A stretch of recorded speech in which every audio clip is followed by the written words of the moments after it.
Tuan Musi, pada sesi yang ketiga tahun lepas, saya telah mengambil bahagian dan telah bercakap tentang anti-hopping law ni. Jadi pada hari ini, dulu Yang Berhormat Kota Raja dia sokong saya, tapi pada hari ini saya sokong dia balik lah. Tapi cuma 80% je lah. Tidak 100%. Kerana dalam ucapan dia tu, dia sebut penyebab kepada ketidakstabil politik ini ialah kerana PN ke, BN ke, ya. Wahal sebenarnya yang kita tahu iaitu bahawa yang tidak stabil pada hari ini ialah kerana pergaduhan di antara mereka, Pakatan Harapan. Tidak ada perjanjian, tak tunai janji, kata nak tukar Perdana Menteri. Jadi pergaduhan dalam PN ke BN ini memang tidak boleh nafikan wujud, tapi tidak sampai jatuh kerajaan. Ya, yang jatuh kerajaan ialah kerana mereka. Jadi janganlah 100% menyalahkan kepada kami.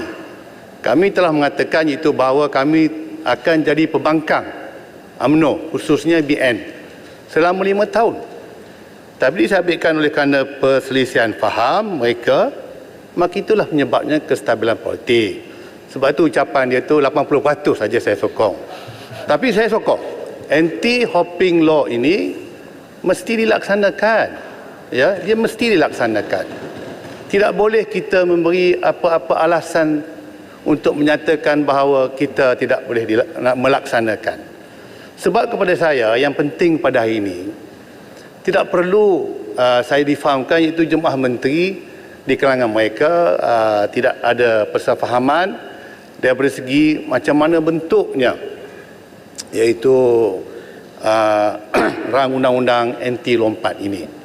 Saya kira yang penting ni pandangan mereka tidak dapat orang kata sepakat, itu tidak penting. Yang penting mesti diluluskan di dalam dewan ini, dibentang dalam apa bentuk sekalipun, mesti install first, mesti masukkan akta itu, rang undang-undang itu masuk dalam dewan.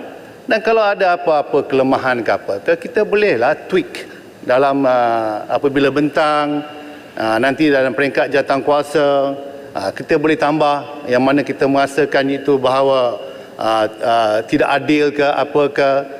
Dengan izin, let us first of all have the rang undang-undang bill tu dalam dewan. Ya, bahas. Lulus ke, atau you want to do amendment at committee stage ke, buatlah. Saya percaya dalam hal ini sudah tentu kita 100% akan sokong akta anti lompat ini, melainkan kalau mereka sememangnya menjadi katak lah, tapi itu minoriti, ya, itu minoriti. But majority, ya, majority kepada jawab sebelah tu, ya, siapa dia? Jangan jadi pengecut, bangunlah kalau nak cakap. Kan, sokong ucapan saya ni. Pokok senar. Bangunlah, sokong. Okey. Dia mesti buat, ya. Jadi kepada saya tetap merasakan kalau kita letak pindan perlembagaan pun jika perlu akan mendapat sokongan 2/3. Jadi kepada saya minta kepada jemaah menteri, ya, tak usah fikir panjang-panjang. Kita ada MOU dengan pihak pembangkang, dan satu dia perkara untuk menunjukkan keikhlasan kita ialah dengan membentangkan pada waktu ini. Dan kalau tak sempat nak habis pun, kita buatlah satu sesi yang khas, yang saya percaya ramai di kalangan kita ingin berucap dan memberi pandangan dan sokongan terhadap rang undang-undang ini, supaya jangan lagi lah ianya berlaku di masa yang akan datang. Betul lah macam mana pokok senar, bukan pokok senar, Kota Raja. Saya sokong dia betul.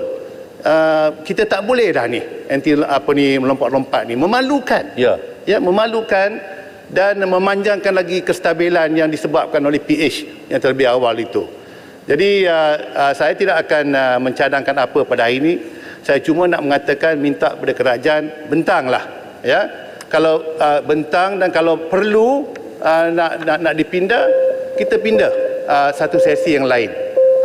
Jadi tinggal 2 second. Saya nak Sikit tambah lagi. Nak tambah lagi. Saya minta pokok sena tanya soalan saya ataupun menyokong saya. Betul. Yang berhormat pandangan boleh bersetuju dengan saya supaya yang amat berhormat dalam sehari dua ni boleh bentang dan tambah hari untuk kita bersidang bagi membolehkan dalam persidangan ini juga kita meluluskan akta anti lompat parti ini. Baik. Nah, biar saya buka sana. Jalan. Switch on the mic. Saya menyokong apa saja asalkan rang undang-undang akta anti lompat ini dibentang pada waktu ini juga. Baik, terima kasih. Terima kasih. Yang Hormat Padang Lengas.